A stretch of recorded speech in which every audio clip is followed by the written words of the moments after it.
This is the surgical video of a right-sided recurrent antrochoanal polyp which has been operated twice before, and this patient, a young teenager, has presented with another recurrence with a large polyp hanging in the choana which obstructs his breathing significantly, particularly at night in supine position. Now we can see that in the previous surgeries a complete uncinectomy has not yet been performed and the uncinate very much still persists, and hence the antrostomy also would not have been done, with the possibility of only a simple polypectomy. Due to some deviated nasal septum and a larger than usual middle turbinate, we choose to excise the inferior part of the middle turbinate to be able to give us a reasonable window inside the maxillary antrum. Also because we would be using the maxillary mini-trephination approach in this patient, so we would require a larger than usual antrostomy. Now, once we have used the scissors for the resecting the inferior half of the middle turbinate, we would resort to using a true cut forceps to crush and cut the posterior half of the middle turbinate. Now, this step is important because many a times the middle turbinate branch of the septal artery, which itself is a branch of the sphenopalatine artery, can lead to some unnecessary and frustrating bleeding over this area. And whenever so, it must be carefully bipolar coagulated so that the patient does not have any post-operative posterior epistaxis, which can be concerning. Now, as you see, we have a good vision now of the polyp that is going towards the choana. And now we take a shaver blade to resect the portion of the posterior stump of the middle turbinate along the septum. Now, as you see, as of now, we have not touched the polyp itself because that is a simpler part of the surgery. We would like to widen the antrostomy as much as possible, take out the nasal and the choanal part of the polyp, and then take care of the most important part, that is the antral part of the polyp, using a maxillary trephination approach, because that is the part which leads always to recurrences in these sort of patients. The most superior part of uncinate and the bulla can be left behind because they are not the cause of our concern here. As you can see, this is the polyp that grows posteriorly towards the choana, hence the name antrochoanal polyp. While with the polyp in situ, we are just using a curette to basically enlarge the antrostomy. We can do that slightly anteriorly, though not because of the presence of nasolacrimal duct, mainly inferiorly and posteriorly. We can use straight true cuts. We can use a thick, robust suction or a curette for these kind of step, and also the microdivider blade itself. Now, as you see, we are just gently teasing off the polyp from the antrum, whatever amount we can, and rest of it we'll pull from the nasal cavity, but mostly from the choana, because it does not come out from the nasal cavity, to be able to remove the nasal and the choanal part, while we keep the rest of it, the antral part, for later. Here you see we are using a straight true cut forceps to gently widen the antrostomy posteriorly.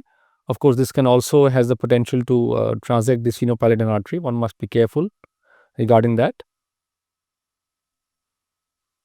As you see, we have already removed the choanal part of the polyp from the oral cavity, and now our focus would be addressing the most important part of surgery, which is how to take care of this antral part and what to do to avoid future recurrences in this very simple disorder and very easily manageable disorder, to be honest.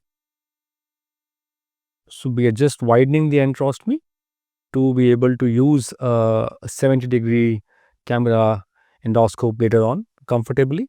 A small antrostomy would strongly prohibit our access inside with the 70-degree endoscope. So it is imperative that we create a reasonably big antrostomy. Like I had mentioned before, we use bipolar coagulation forceps to coagulate some oozing on the posterior border of the antrostomy, so-called vertical antrostomy ridge, so that this just helps us secure any bleeding in the post-operative region. Now, this is a small maxillary mini-trephination that we have done on the anterior wall using a small sublabial 1 centimeter incision and we have made just a 6 to 7 millimeters small window using a drill inside the maxillary antrum. And now we are using a 70-degree endoscope from the nasal cavity, looking leftwards towards the right side maxillary sinus, and the shaver blade has been entered from inside the small mini trephine that we have made using a drill onto the anterior surface of maxillary sinus. And as you can see, this small trephine, a 6 to 8 millimeter trephine, can very easily allow a 4 millimeter shaver blade to go inside, as well as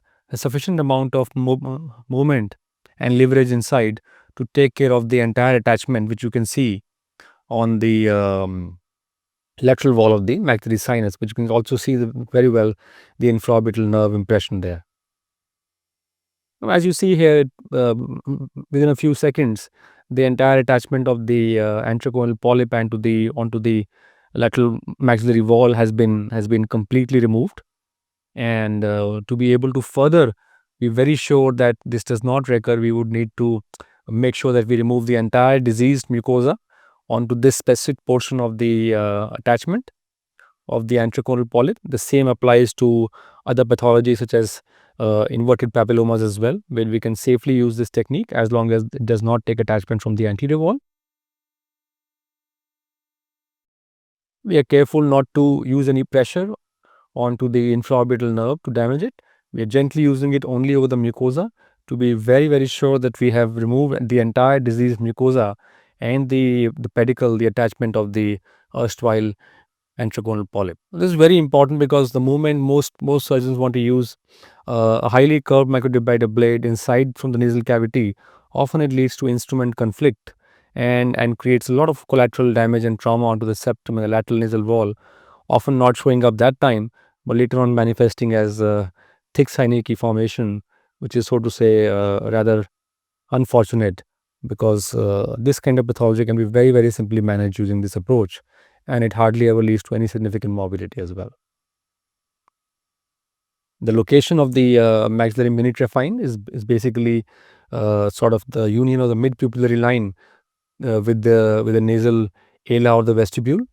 Again, a very simple broad landmark, and either one can use a trocar or cannula with a little rotatory movements, or is the easier ways to use a standard 3 millimeter cutting burr to create a small opening, approximately 6 to 8 millimeters, and that is good enough. And now once we have removed that mucosa, we are just using diamond drill through the same mini-trephine that we created to just ablate and drill slightly the bone that is beneath the diseased mucosa that was the pedicle and the attachment of the antrochoanal polyp. So as you can see, both the instruments can very easily be encompassed using the small mini-trephine. We're using a 70-degree endoscope camera, seeing laterally inside the maxillary sinus. The view is good because of the large antrostomy. A smaller antrostomy would inhibit our view inside. We can make the antrostomy still slightly larger by taking down the inferior turbinate partially or completely if that is required, or if we require a larger access into the infratemporal fossa. That very much remains a possibility. The infraorbital nerve is right in front of us in a very clear view. And as you can see, it doesn't take long to just completely ablate the origin of the polyp.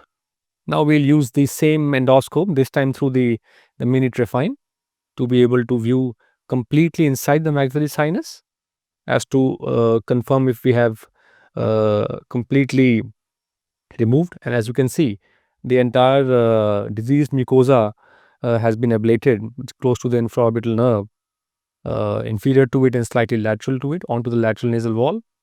And since we are using a 70-degree camera, as we move the camera medially, we can now see the nasal cavity from inside the maxillary sinus, and we can see the septal mucosa very clearly, and that sort of completes our surgery.